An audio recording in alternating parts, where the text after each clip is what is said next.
Então vamos aqui começando a nossa live do dia, do mês, Uhum. no caso do grupo de extensão em Justiça, Ficção e Sociedade, Encontro sobre Direito e Literatura.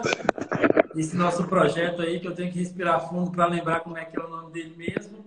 Eu estava num dia barroco, dei um nome, esse nome enorme, porque eu estava num dia barroco. Bom, Eu e hoje entendo. nós iremos falar sobre o livro O Deserto dos Tártaros, do Dino Buzzati. Já fizemos vários convites aí, com cartaz, com livro ou com vídeos. E esse é um livro que, neste mês, né, é o livro do mês, no caso, que a gente está fazendo um livro por mês. Tivemos uma interrupção em julho e agora voltamos, retomamos o grupo e teremos encontros até dezembro, né? Sei que no próximo mês é o Romanceiro da Inconfidência. Se eu não me engano, depois é Tartufo ou Senhor de Solidão, e aí a ordem é um ou é o outro. E depois, em dezembro, nós teremos o Torto Arado, do Itamar Vieira Júnior, que é um autor baiano, um romancista baiano, né? E que escreveu aí um romance muito bom. Talvez dos melhores dessa geração nova. Mas hoje nós vamos para um livro que foi escrito na década de 40, não é isso? O Uhum. Deserto dos Tártaros. O, é um romance que tem assim várias, como se pode dizer, lendas em torno a ele, né? Assim, digamos, lendas é um modo de dizer, mas ninguém sabe muito bem aonde essa história se passa, um monte de coisa. Além disso, o Dino Buzzati praticamente só escreveu esse livro com esse tipo de tom. Quando as pessoas leem os outros livros dele, até parece que não reconhecem que é o mesmo autor, né? E tem também uma lenda que é sempre repetida aqui no Brasil, é que o Antônio Cândido lia esse livro uma vez por ano, no início do ano. Né? O Antônio Cândido, no nosso caso aqui, faz sentido ser lembrado, porque um dos textos que já foram discutidos aqui no grupo, e é um dos textos, digamos assim, orientadores dessa proposta de extensão, é do Antônio Cândido, né? A literatura como direito humano, e a gente, então, quando retorna a esse livro dos Desertos dos Tártaros, a gente tem, evidentemente, que fazer referência ao nosso querido Antônio Cândido, que foi um grande expoente aqui da crítica literária brasileira. Mas, agora, né, nosso caro colega Lucas, que é aí sempre o iniciador desses módulos, né, e vai comentar o livro no início e depois nós retomamos com algum diálogo e com as perguntas. Então, quem tiver comentários e perguntas, pode fazer, porque depois eu vou voltar e vou ler os comentários, as perguntas e a gente vai conversando aqui, eu e Lucas, como já fazemos sempre aqui. No mês que vem, nós teremos o Romanceiro da Inconfidência, da Cecília Meirelles, e o comentário será da Gislane, que é a primeira vez que a gente vai ter um comentário de um aluno que não é do curso de Direito, Gislane Silva, né? Que não é um aluno do curso de Direito, então também ampliando nossos espaços e acolhendo mais gente que tem interesse em literatura, e isso é o que importa, né? A gente quer acolher e juntar a gente que está interessado em conversar.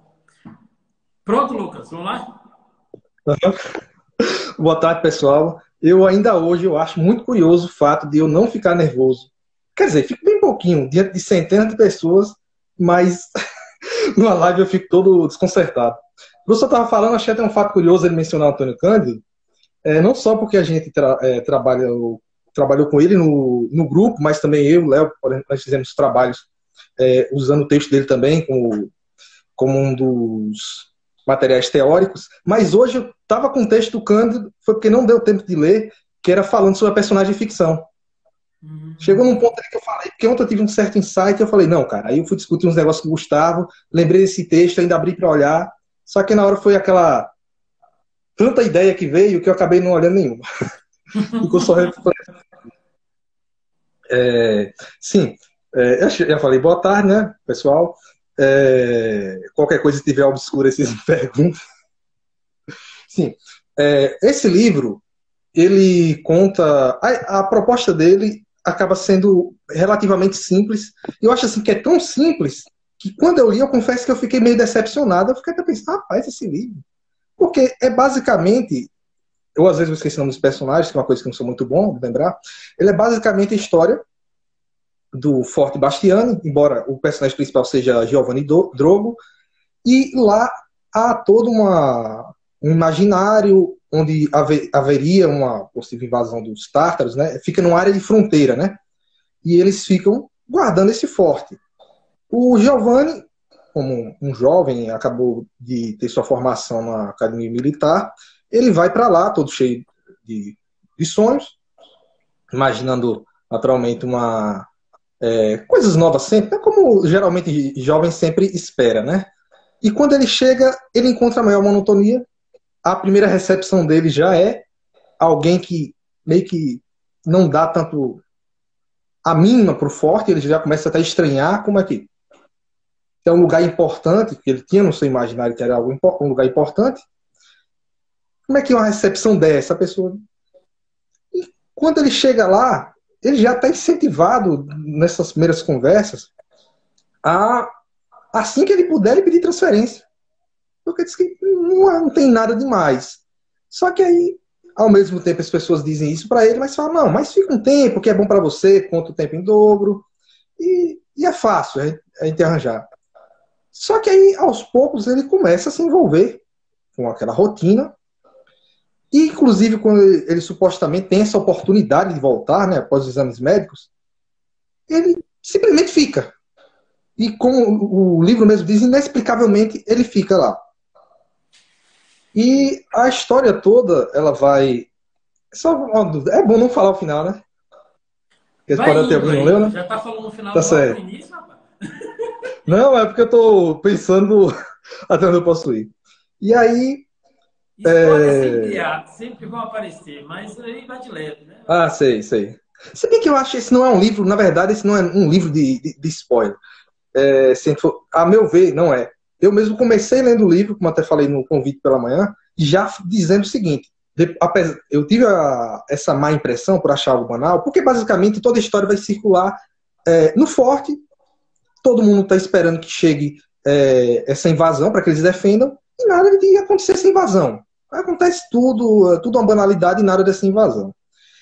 E então, de fato, o livro promete o que você vê na entrega, isso que você vê lá no início. Só que de uma maneira muito legal. Você acaba não esperando muita coisa, mas a forma como ele trabalha com os personagens e o estilo também, isso me fascina. Eu não sei se é até uma questão mais psicológica do estilo dele, mas imagino ser do estilo também. Tem momentos, por exemplo, no qual a sensação que eu tenho, digamos assim, que a escrita te deixa muito melancólico. Aí, de repente, a escrita te deixa esperançoso. Aí, de repente, você se sente que tá... Sabe aquela narrativa de um dia banal, só que contado por alguém que sabe contar muito bem, mas você se interessa não porque é uma coisa extraordinária, mas porque a pessoa conta muito bem? E todas essas variações, elas acontecem de uma maneira tão natural que você não estranha e diz, que viagem é essa? Eu tô lendo um livro diferente? Não, isso acontece uma coisa muito natural.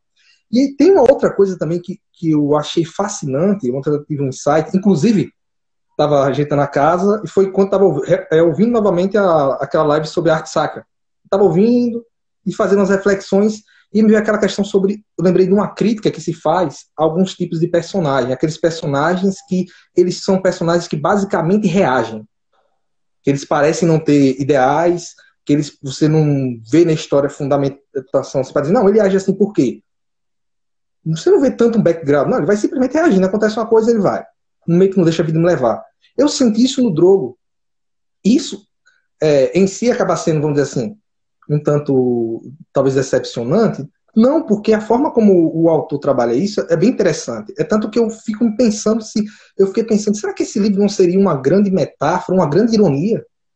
Porque tem horas que ele nos mostra, quando vai, por exemplo, havendo aqueles picos de esperança, vem aquele crescendo, no qual você imagina, eita, agora vai chegar, agora vai ter invasão, um momento glorioso que todo mundo esperava. e aí de repente aquele balde de água fria, mas não é um balde de água fria qualquer. Simplesmente acaba de uma maneira ridícula.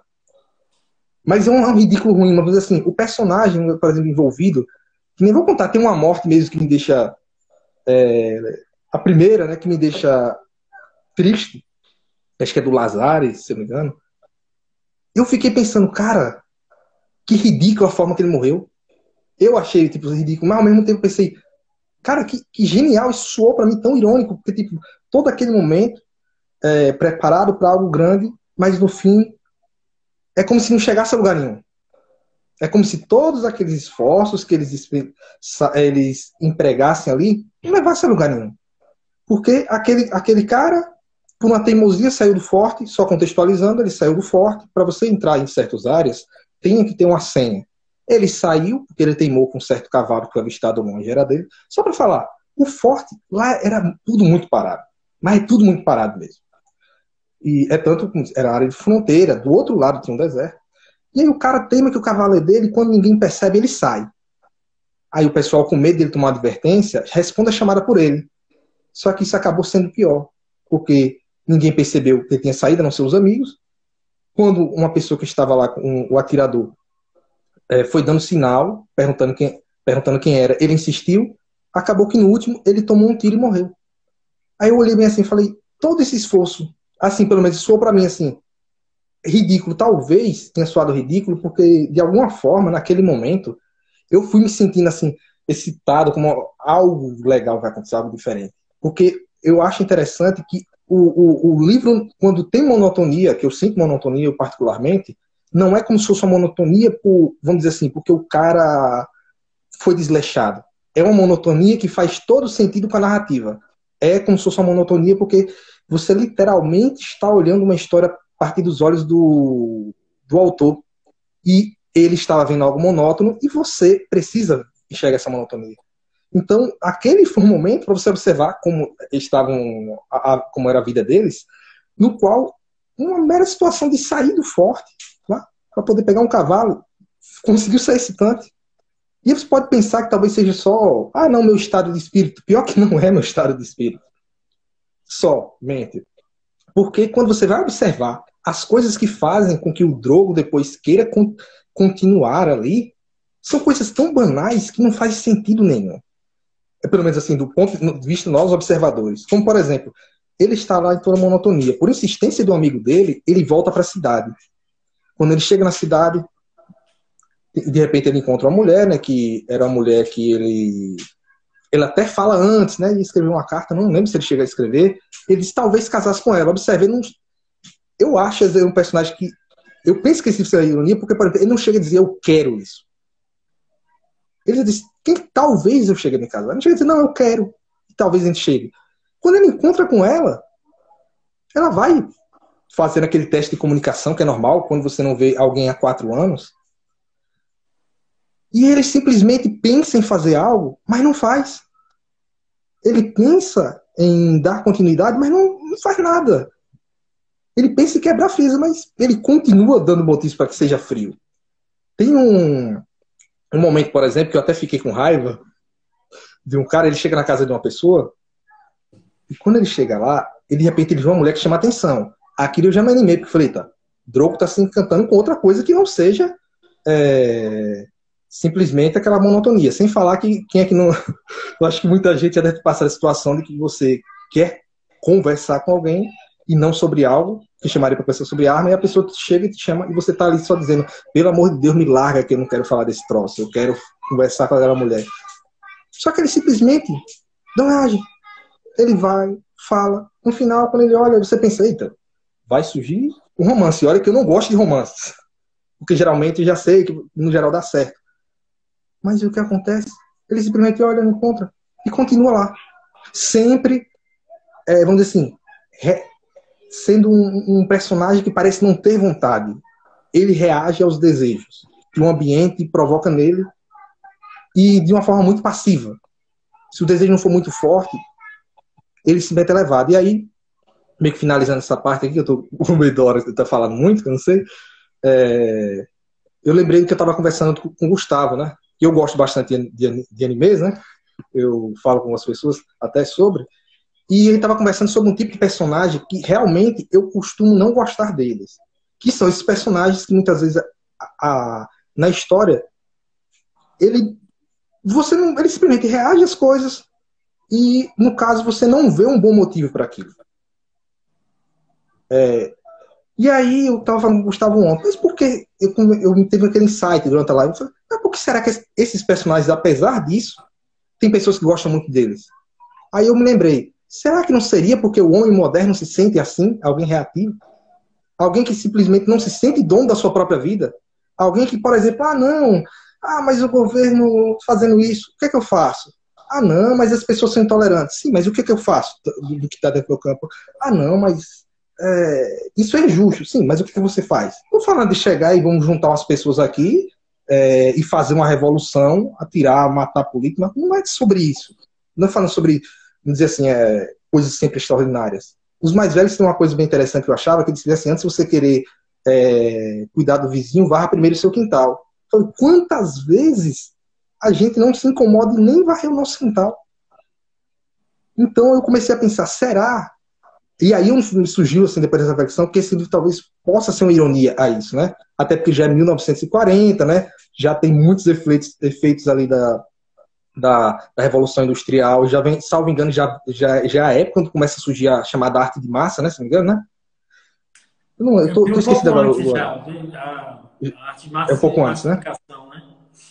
Isso. Então, o que acontece?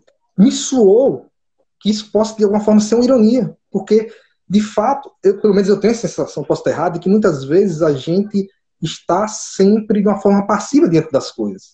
Como eu me lembro, às vezes, falando mesmo no grupo de direito de literatura mesmo, quantas vezes a gente sofre por demandas que não são nossas? Eita, é legal você ter em comum assuntos com todo mundo. Mas será que eu preciso nunca dormir porque eu tenho que atualizar todas as séries? Será que eu preciso estar sempre arranjando dívidas porque eu preciso ter o celular que é o da moda e que eu vou poder conversar com meus amigos sobre aquilo? Será que eu preciso, por exemplo, às vezes continuar nesse emprego, por exemplo, que eu olho e não vejo sentido nenhum? E observe, aqui não estou falando sobre necessidade, é sobre uma coisa que você... Porque, por exemplo, eu estou comparando com o Drogo, porque o Drogo não tem uma motivação. Eita, cara, eu tenho um projeto, eu preciso continuar, porque assim eu vou fazer o quê? Eu vou ter preparado toda a minha vida para alcançar o meu projeto. Não, o Drogo não tem, ele simplesmente aceita. Então, por isso acaba me parecendo uma metáfora, entende? De uma forma. E eu pensei numa ironia, porque sempre quando tem os pontos de mais assim, vamos dizer, aquele crescendo, né, onde começa a surgir alguma coisa um pouco mais emocionante, na monotonia, ele sempre é finalizado com um balde de água fria, uma coisa assim, ridícula, embora muito bem contada. Então, por isso que eu pensei, será que isso não é muito irônico? Eu não sei se também podia ser que na hora eu estava muito com Machado de Assis na cabeça, né? E ele sempre faz essas ironias de forma sutis. Mas acho que eu falei muito, não? É que eu Não, fico com tá receio de continuar tranquilo. divagando. Hoje eu E digo se que pode deixar, eu falar, vou... pô. Hoje pode Então tá certo, falar, mais desculpa aí. tranquilo, mas vamos. É que a gente demorou um pouquinho para começar, tá tranquilo. Mas você quer falar mais alguma coisa? Porque eu também tenho para falar, né? Só para lembrar. É para poder haver diversidade, né? Porque se deixar, eu sempre fico falando. Já tem vários comentários aqui. Apareceu Pandora, apareceu Submissão, Kafka. Daqui a pouco eu vou lá e comento. Eu queria fazer assim, como você ficou muito empolgado com o livro e já fui logo refletindo com ele, eu quero fazer só uma panorâmica geral do livro antes, para quem não leu ter uma ideia. Quer dizer, o Giovanni Drogo, né, a personagem principal desse livro, ele é um oficial, jovem oficial, ele é designado por um posto, que é esse forte, e ele vai para lá achando que ele está com vários ideais, que vai crescer na vida militar, que vai dar certo, que vai virar herói, muitos ideais na cabeça. E ele vai para esse forte, como o Lucas falou, tem uma certa decepção, porque ele achava que o forte era importante. Chega lá, todo mundo quase quer ir embora desse forte, com raras exceções. que a gente vai vendo ao longo do texto. E é um lugar que espera uma guerra que ninguém tem certeza se essa guerra vem. Então, o Drogo quer fazer o esquema de ir embora, oferecem que ele pode alegar doença, ele fica meio ali, meio para cá, tal. E aí vai contar o tempo que ele passa neste forte. Assim. Basicamente isso, ele vai sair algumas vezes para a cidade e algumas vezes para uma cidadezinha perto. E algumas vezes ele vai ter tipo uma licença para passar um tempo com sua própria família, na casa de sua própria família. E aí é basicamente essa história que a gente vai percebendo como se dará ao longo do texto toda a questão. Voltou, Lucas. Agora voltou. E aí é o seguinte. Ah, tá bom. Ainda voltando aqui, Antônio Cândido, para ficar bem. O Antônio Cândido tem uma resenha sobre esse livro, né? Que ele escreveu num livro chamado Discurso e a Cidade. Ele vai e fala que ele divide o livro em 4 partes, mais ou menos, que tem a ver com a questão do tempo, né? Um primeiro tempo, a incorporação à fortaleza, ou seja, como o Drogo, melhor dizendo, se incorpora à fortaleza. Depois tem um período de esperança e morte que rola, e aí passa um pouco essa cena que o Lucas falou, e outro personagem que também vai ter um destino de morte, mas que é em outro sentido do que essa morte que o Lucas falou. Aí uma tentativa de desincorporar do forte, de novo ele volta a querer sair, mas aí no final tem um outro ciclo de esperança e morte, que é quando a história também vai se acabando, já são ali os 5, talvez, capítulos finais ali do livro. É um livro bem pequeno, assim, ele é um livro bem pequeno. Nessa edição que eu tenho aqui, acho que são 170, 180 páginas. Então, um livro bem pequenininho, 171 páginas. E os capítulos são 31 capítulos, eu acho. 30 capítulos. Então, são capítulos curtos, né? 30, 170. Então, são bem curtinhos, né? E ele tem uma densidade que eu acho que é muito interessante, que é uma densidade poética na forma como ele é escrito. Ele não tem muito digamos assim, como outros livros do Zino Buzzati, ele não tem uma certa preocupação realista. Ele é um livro até que, assim, algumas pessoas colocam como se fosse uma espécie de literatura fantástica. Por quê? Porque você não sabe direito onde isso acontece, em que país acontece, você desconfia pelo nome das pessoas, mas você não tem certeza se é na Itália. Fala de rei, né? Esses tártaros a gente não tem certeza, né? De quando eles atacaram, sabe que eles atacaram em algum momento, não sabe quando eles virão, se virão, como é que virão. Então, é sempre uma coisa que você fica, a cada capítulo, e é isso que é interessante, a cada capítulo a gente fica esperando alguma coisa, né? Como se ele fosse pedir para ir embora, como ele fosse ficar de vez, como se ele fosse sair da rotina militar, como se fosse visitar uma inspeção que vai ter, que talvez aparecer uma suspeita. Quer dizer, então, o tempo inteiro a gente vai ter um capítulo que ele não anda no sentido assim, de ter grandes feitos, né? Não é uma história que tem grandes aventuras, digamos assim. Ele tem um negócio assim às vezes parece que é um arrastar do tempo, mas não é tanto no sentido da leitura, é muito mais no sentido do clima, né, que a história conta.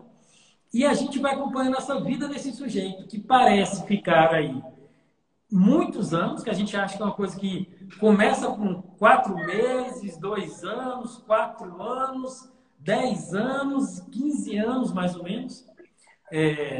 Ou mais, né, do que isso, e você fica ali naquela história meio que esperando alguma coisa acontecer. E aí é que está o grande lance do livro.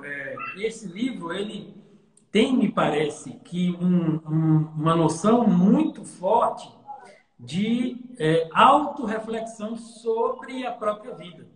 Ou seja, o que nós estamos fazendo com o nosso tempo. em que nós estamos colocando a nossa vida, né? Como nós estamos gastando o nosso tempo, a nossa própria vida. E aí, como o Lucas já falou, né? Não é uma questão de um trabalho, talvez de um relacionamento, mas muito mais assim, é como eu estou vivendo no meu tempo dentro dessa perspectiva da própria vida, né? Como um todo, né? Porque pode ser um fato, mas podem ser vários fatos ao mesmo tempo, né? Porque ali o drogo é um componente como um todo. O Lucas mesmo já colocou aí a questão da menina que ele se interessa, que em tese talvez fosse casar, mas que chega uma hora, os dois se encontram e ninguém fala nada, né? Quer dizer, então, os dois estão lá e eles não falam, quer dizer, então há uma coisa, né, que é muito significativa disso, né? Então eu acho que esse livro também tem um componente, digamos assim, existencial forte, porque a gente vai vivendo aquilo ali de uma maneira meio que esperando. Obviamente que ele também nos faz pensar na pandemia, porque a gente não sabe quando vai entrar. Quer dizer, eu acho que todo mundo, se alguém pensar aqui, lá no início de março, a gente falava, será que vai ter? Será que não vai ter lockdown? Não sei o que lá. Se vai ter quarentena, se não vai ter. Aí depois começou a quarentena, aí a gente está quarentena um mês, quarentena 2 meses. Aí eu lembro que ficavam os anúncios assim, em julho volta às aulas. Não, em julho não. Em junho volta às aulas. Em junho não, em julho volta às aulas. Em julho não. Em agosto volta às aulas. Em agosto não. Isso quer dizer, o tempo inteiro esse clima de uma certa incerteza relacionada com esperança, né? Que a gente tem esperança de sair desse negócio, a gente tem esperança de que vai acabar. Então, mais ou menos um pouco o que o próprio Drogo vive. Quer dizer, ele vive uma certa esperança de sair dali, ao mesmo tempo ele se mantém ali. Então, esse tipo de situação eu acho muito curiosa. E tem uma tese ou uma dissertação, acho que é uma tese de doutorado, deixa eu olhar aqui, que foi uma coisa que me chamou a atenção, que é uma tese. Chama A Questão Moral em O Deserto dos Tártaros, do Dino Buzzati. A tese é de Manuel Henrique Ribeiro Batista Mouro. É lá da Universidade de Lisboa, né? É uma tese de um autor português, no caso, né? Da Universidade Portuguesa. Não sei se é autor português. É bem curioso ser Moro, né? Como? Eu acho bem curioso ser Moro. O nome do cara Moro? é bem interessante. Ah, você Não é, pode Moro? ver. Não, eu tô falando, eu acho interessante por causa de uma coisa que acontece na história. O Ah, não, nome. mas que Moro é só o nome mesmo, é uma coincidência, né? Você está falando. Não, eu tô falando, essa coincidência eu acho muito interessante que o Moro esteja falando sobre isso. É por causa Não, daquele mas aqui personagem. Parece. é o Manuel Henrique Ribeiro Batista Moura. Eu não sei quem é a pessoa. Bom, mas o caso é o seguinte, ele está destacando muito na tese essas contradições que existem dentro da própria personagem do Drogo. Ou seja, a gente não entende muito bem porque ele decide não ir embora. A gente não entende muito bem porque ele decide ficar, porque ele não diz para a menina que ele queria casar com ela ou que ele tivesse um sentimento mais forte por ela. Ou seja, o Drogo, ele está ali com uma série de desejos, pelo menos é o que parece que ele tem, mas ele, ao mesmo tempo, tem uma série de dificuldades de botar este desejo para que esse desejo, digamos, ele se realize, se concretize. Então, uma hora ele quer ir embora, mas parece que não vai. Uma hora ele não quer ir embora, mas parece que vai querer. E tudo isso tem a ver com uma questão moral, da decisão, né, de colocar. Mas me fez pensar muito também essa perspectiva que eu não tinha pensado na leitura do livro. Eu só pensei quando eu vi a tese do menino, né, dei uma olhada, também não li toda. Mas é como essa questão das contradições das próprias decisões. Ou seja, como muitas vezes nós desejamos uma coisa, não só no sentido de fazer o bem ou coisa do gênero, né? Mas nós desejamos algo e não somos capazes de realizar esse algo. Né? Assim, que existe do ponto de vista. E aqui não é algo que eu precisava sair de um esforço extraordinário, não. Ele só precisava dizer que ele estava doente. Ele só precisava pedir para ir embora. Quer dizer, assim, era simples. Mas ele não consegue fazer isso. Né? Então, esse tipo de situação que é muito uma situação que nós vivemos, ou nós, não necessariamente todos, né? Que muitos de nós podemos viver, que é aquele negócio de não conseguir colocar em ação aquilo que nós queremos verdadeiramente. E eu digo de novo, então às vezes você está em situações muito sem conforto, vamos dizer assim, e você não consegue sair daquilo, não consegue dizer o que queria, não consegue fazer o que deveria fazer, né? E muitas vezes por contradições internas. Então, numa perspectiva, lógico que essa é uma perspectiva, uma forma de leitura, não é a única, não é a total, é uma coisa de que a gente pode pensar que essa realidade do Drogo é uma realidade que muitas vezes nos coloca em situações muito incompreensíveis, que nós mesmos não conseguimos compreender. Porque como é que eu fiquei aqui? Como é que eu cheguei aqui? Né? E o Drogo, tipo assim, e ele passa o tempo inteiro com essas contradições todas internamente e vai desde usar uma capa bonita, né, ou não usar, desde tipo assim, das conversas com os colegas no quartel, essas coisas todas, mas ele vai levando sempre essa coisa de querer sair, como vários outros querem sair do forte, mas não conseguem. E aí vem uma outra coisa que me parece terrível na história como um todo, né? Que é quando o Drogo chega a hora, em tese, em que ele, perto do final, quase todo mundo sai do forte, e ele acaba vacilando de novo. Mas vacilou porque vacilou mesmo, ou vacilou porque se deixou vacilar, né? Assim, foi uma alta justificativa o vacilo dele não ter pedido para sair. E aí, quando todo mundo basicamente pede para sair, o forte se torna aquilo que ele, em tese, era. Ou seja, um lugar que vai ter um grande acontecimento e que todo mundo é enviado para lá. Mas quando isso chega, quando esse momento chega, o Drogo já não pode mais participar daquele ideal de glória que ele teve no início, quando era novo e tal, e algumas vezes ao longo da história. E aí, de novo, é isso, né? Que, assim, parece que o jogo de contradições internas ao texto, ele é um jogo de contradições que por isso encanta. Por quê? Porque muitos de nós nos sentimos, muitas vezes, como é que se pode dizer, representados por isso. Né? Quantas de nós, vocês aqui, a maioria, são muito novos, né? Mas quantas vezes as contradições foram maiores do que a nossa capacidade de sair delas? E depois você fala assim, não, mas eu vacilei, mas ele também não tem força para voltar atrás. E o Drogo é um pouco isso, quer dizer assim, ele vai nos ajudar a perceber que muitas vezes a gente não consegue mesmo, mas que às vezes a gente precisa olhar direito para poder não deixar subsumir, digamos assim, a essas contradições. Então é um livro que você acompanha pela beleza do texto. O texto é muito bonito, é muito bem escrito, é muito poético. Se você pegar o livro, se for grifar o livro, você grifa quase que todo o livro. Todo parágrafo você vai grifar. Rapaz, eu tive que também me segurar para não ficar grifando. Porque senão todo... beleza. E além disso, você tem uma série de questões que pode ajudar, inclusive, nisso que é uma das qualidades que a gente sabe que a literatura tem, né? Que é essa capacidade de antecipar, ou mesmo de nos refletir como espelho na vida desse personagem. Ou seja, é um personagem que pode fazer com que eu pense na minha própria vida e nas minhas contradições e nas minhas dificuldades de superar algumas delas. E é um personagem que também me faz pensar como a vida pode ser cheia de frustrações que não são necessariamente frustrações explícitas, né? Mas que são frustrações que vão sendo dia a dia somadas, tijolinhos cotidianos. Mas para acabar, é preciso lembrar que, infelizmente, a gente não acaba na desgraça nesse livro.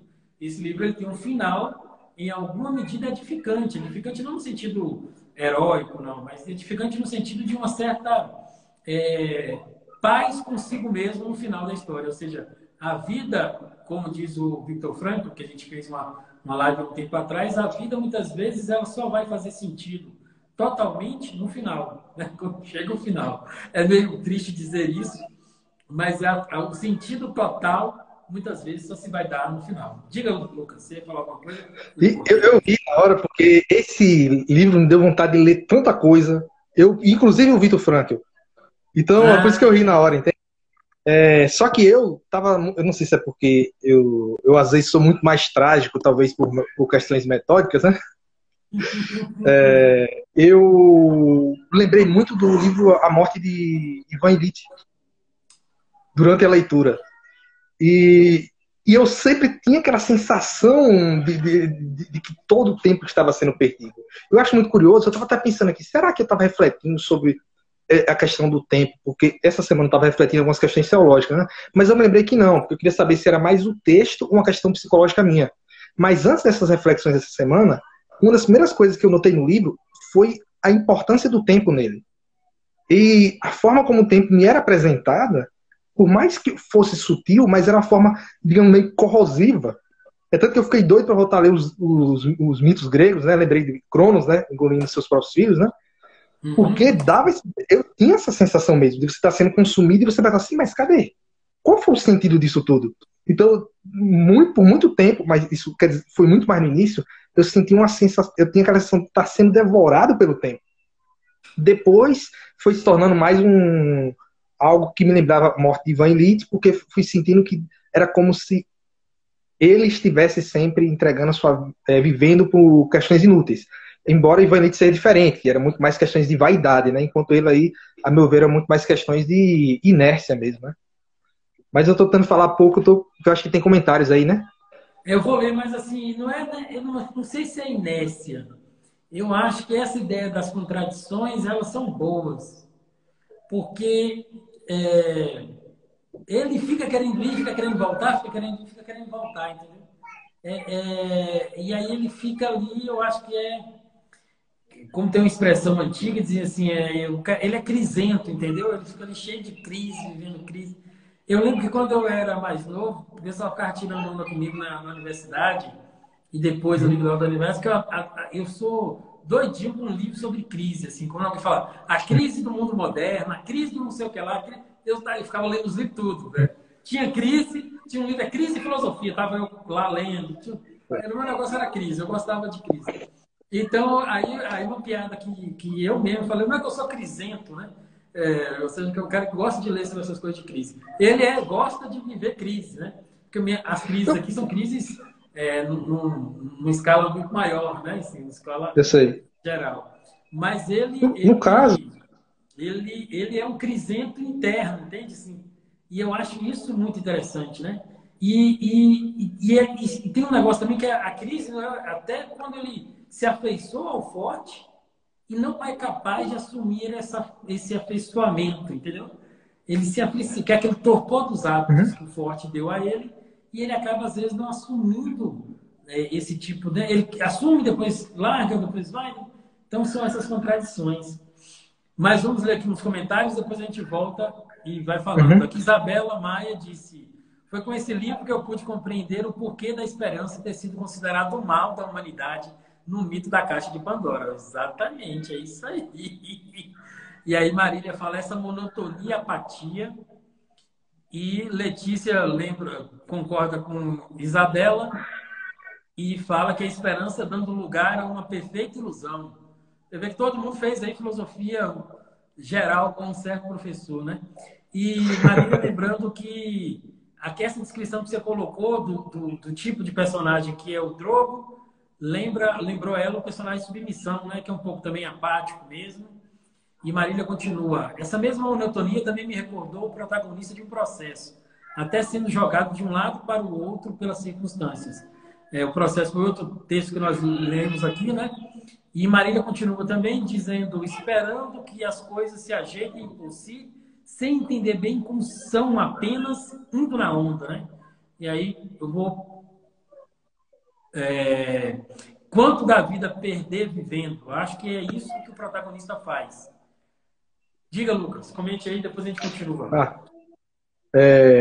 no caso, só comentando brevemente, eu Eu tenho insistido nessa questão do modo como ele age, né? Parecendo como é negativo, mas na verdade eu gosto bastante disso. Porque eu acho muito interessante esse. Eu me lembro da minha leitura de A Queda. Tinha algumas coisas que eu. De Camus, né? Quando eu lia, eu me sentia, de certa forma, desconfortável. E era um desconforto, vamos dizer assim, que movia. Dessa mesma maneira, na verdade, esse desconforto com tudo isso que eu falo do Drogo, na verdade, são coisas que eu achei muito boas no personagem. Entendeu? Eu acabei, acho que, insistindo porque eu fiquei pensando nessa questão de uma crítica que eu vi a alguns tipos de personagens, né?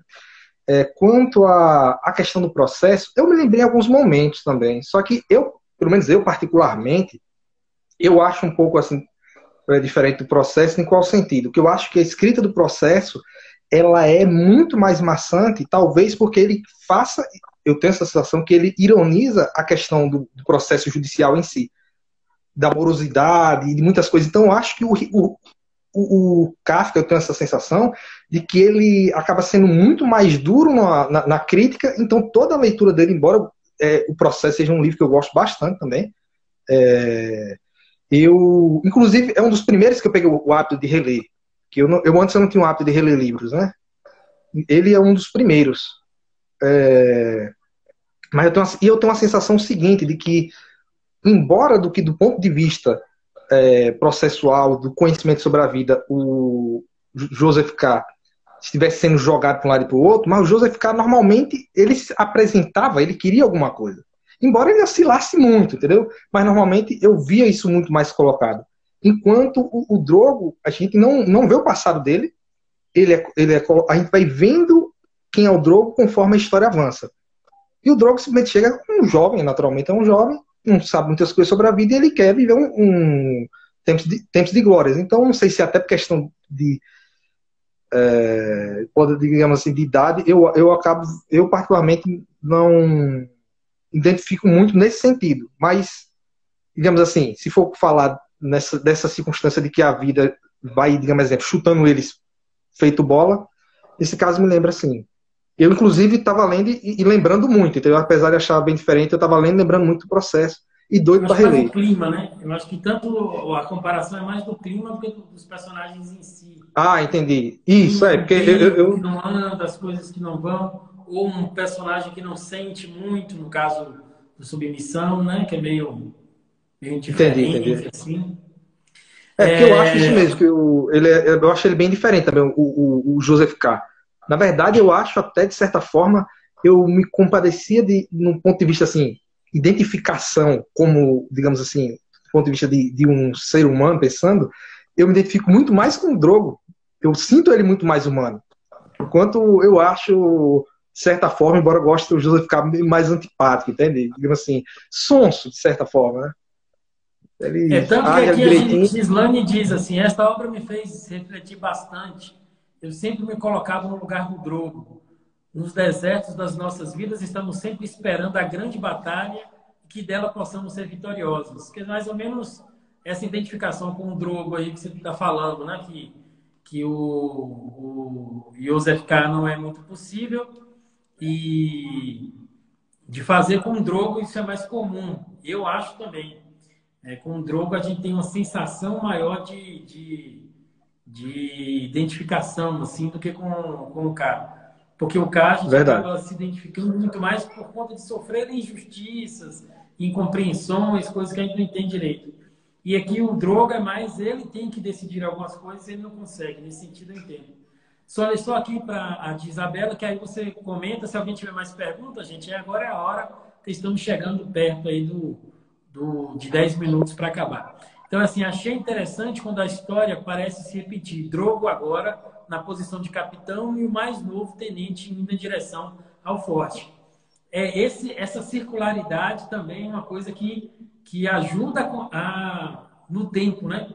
Eu acho que o Drogo termina, se não me engano, como um major, né? Ele chega lá como um simples tenente. Eu não lembro do cargo. E ele vai e termina como um major. Eu acho que é major, não sei se é major ou general, mas eu acho que é major. Então vocês percebam que parece que a mudança dos cargos é uma certa circularidade também.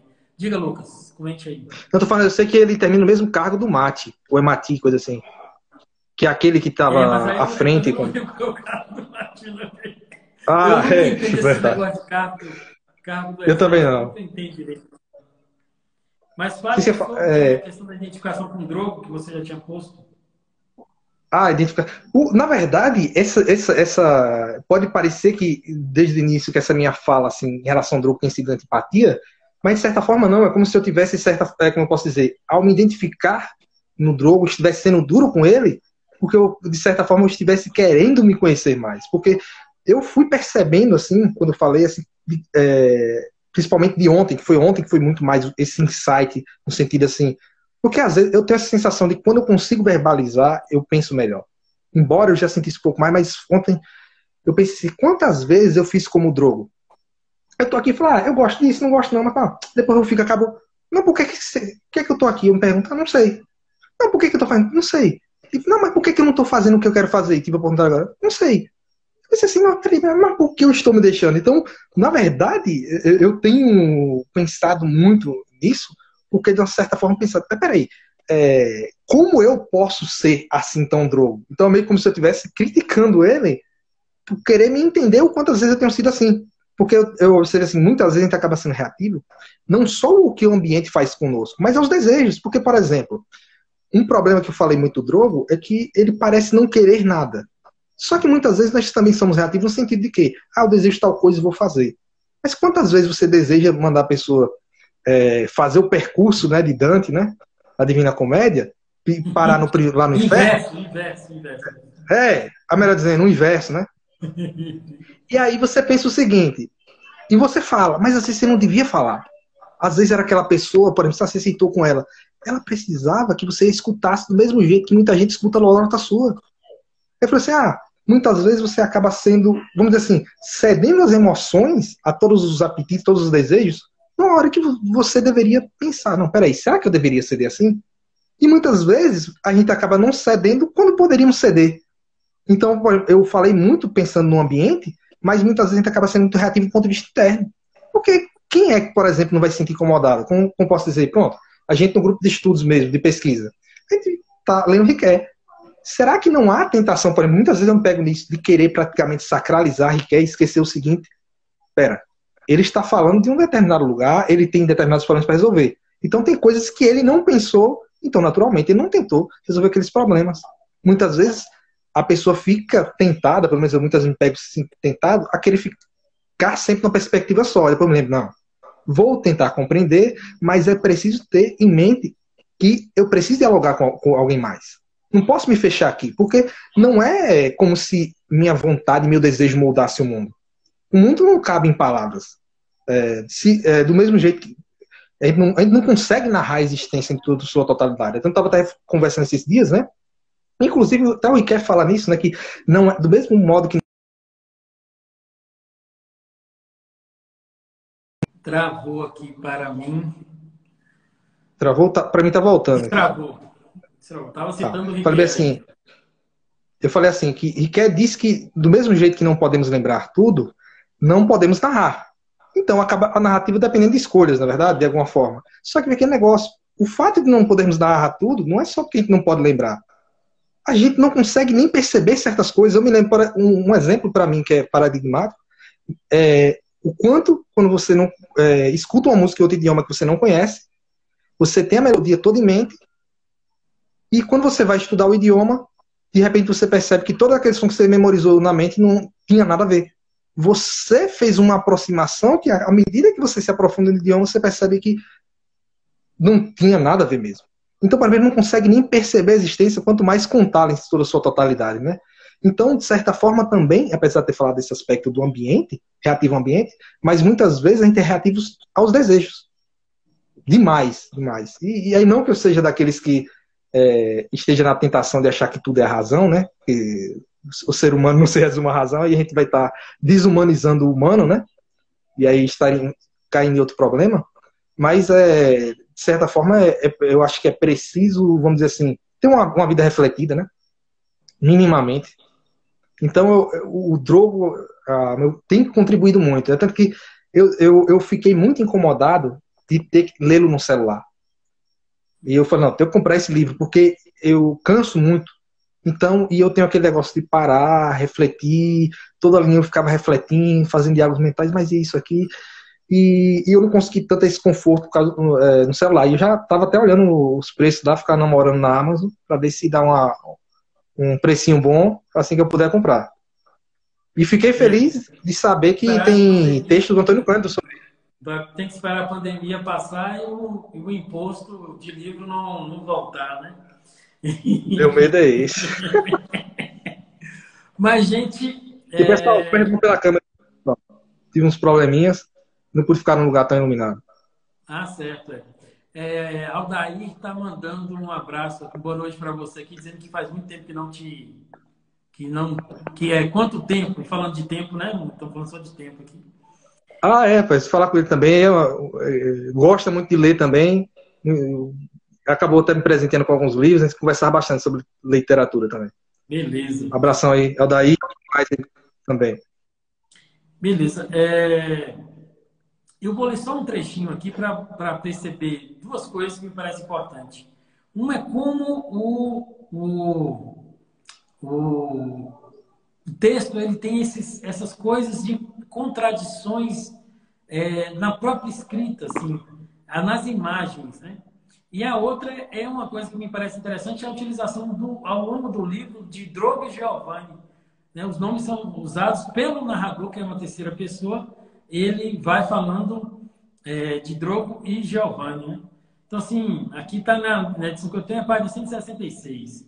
Por um instante ainda ficou nos olhos de Drogo a imagem das muralhas amareladas, dos bastiões oblíquos, dos misteriosos redutos, dos penhascos laterais, negros por causa do degelo. Pareceu a Giovanni, que é o mesmo personagem, mas parece, né? Muda um pouco. Uhum. Mas foi por um milionésimo de segundo que as muralhas se alongavam repetidamente para o céu, rebrilhando de luz. Aí, né, parece uma descrição bem assim, né? Bonita, tá? Depois toda a visão foi cortada brutalmente pelas rochas revolvosas entre as quais se aprofundava a estrada. Quer dizer, ele faz esses movimentos, começa com a imagem assim bonita, se fala, olha, não sei o quê, e pum, aí vai brutalmente, né?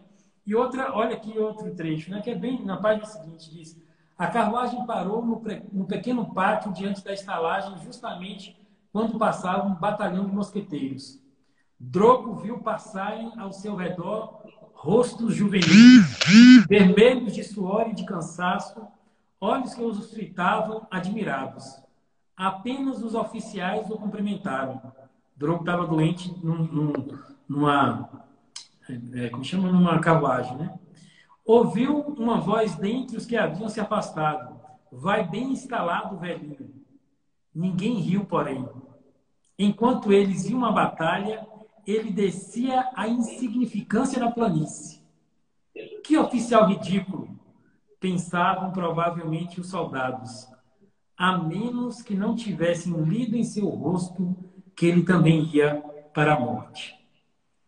É este tipo de texto que me parece de uma beleza, porque a leitura não foi das melhores, mas de uma beleza muito grande, porque ele vai fazendo imagens, juntando imagens, né? Que parecem, tipo assim, parece uma coisa banal de a primeira imagem do penhasco tal, e depois essa agora, né? Parece uma imagem banal de pessoas que encontram um velho meio moribundo e tal. Eles vão para a guerra, para a grande luta, batalha, para aquilo que o Drogo queria no início, como eles, um jovem, né? E aí, no fim, ele diz, os dois estão indo para a morte, né? Não é que só tem um indo para a morte, então os dois estão indo para a morte. Né? Ele também tinha a imagem da morte em si, né? Então são essas coisas que são as contradições mesmo. Às vezes você olha para uma pessoa, tá tão mal quanto você, mas ela tá ali pensando que está bem e vai, quer dizer, são esses jogos de contradição que às vezes a gente não vê, mas que a literatura acaba revelando, né? Por destacar, por mostrar, né? Trazer à tona. E isso é que me parece um pouco que o livro ganha essa beleza, esse tom de uma literatura que, tipo assim, que não nos deixa conformados, entendeu? É um tipo de leitura que vai nos trazendo imagens muito belas, mas ao mesmo tempo não nos dá aquela coisa de só fazer beleza, só falar de beleza. Não é só como se fosse só beleza. Eu acho que essa foi uma das leituras A mais vida visuais que vem eu ao tive. longo ali, a vida vem pesada ao mesmo tempo. Pesada no bom sentido de pesada. Desculpa, Lucas. Não tô falando, eu acho que essa foi a leitura que eu me lembro até hoje, mais visual, assim, que eu consegui ter. E eu não sou muito de formar bem imagens, mas essa foi bastante, e eu acho que de uma forma bem leve. Como disse, ela é poética, mas leve. E só um recado final, que eu tô vendo que já tá acabando aqui, que eu tô olhando na hora. O pessoal que eu não citar nominalmente aí, que agradeço aí a honra de ter aparecido na live, é que eu sou meio tabaréu com o negócio de Instagram, aí eu fico com medo de mexer que dá algum problema. Ah, certo. Mas já agradeço Ah, aí a presença. registrando a Lilian Mariana, colocou aqui, né? Eu sou tradicional, gosto dos livros impressos. Aí Lucas vai dizer, você é tradicional e rica, porque eu também gosto de livro impresso, né, Lucas? Mas não tenho dinheiro para comprar. Todos que eu quero. E Lucas é um comprador de livro grande, está aí na batalha, mas está comprando livro de pesquisa primeiro, porque o orientador dele é Justamente. problema. E Ari Osvaldo, salve professor, salve Lucas. Estou Valeu, por Oswaldo. cá acompanhando. Beleza, Ari Osvaldo? Abraço aí para todos os alunos que daí do Campus 8, né? Que faz já 7 meses, quase. 7 meses, não, 5 meses, 6 meses que a gente não tem mais encontros aí, né? E foram muito poucos esse ano ainda. E estamos aí na batalha, aguardando que essa pandemia passe e que nós possamos voltar a termos os encontros presenciais. Os alunos da UNEB, a UNEB está começando, né, pelo que eu estou vendo aí, um movimento para algum tipo de atividade remota, e a gente tem que esperar para ver como é que vai ficar, né? Também estou com saudade dos encontros presenciais, Lilian, mas é isso, né? A gente é pobre, mas compra livro, porque felizmente nós somos da elite das ideias, não das elites da burrice, como alguns aí que querem aumentar imposto sobre os livros. Lucas, 20 segundos, dá tchau aí e a gente acaba aqui. Eu só agradeço, professor, pela honra de chamar mais uma vez. Espero que da próxima vez eu consiga ser menos prolixo, como geralmente eu sou. E agradeço o pessoal mais uma vez pela honra. E as pessoas que não estão ouvindo aqui pelo espaço, porque tive uns probleminhas aí urgentes. E aí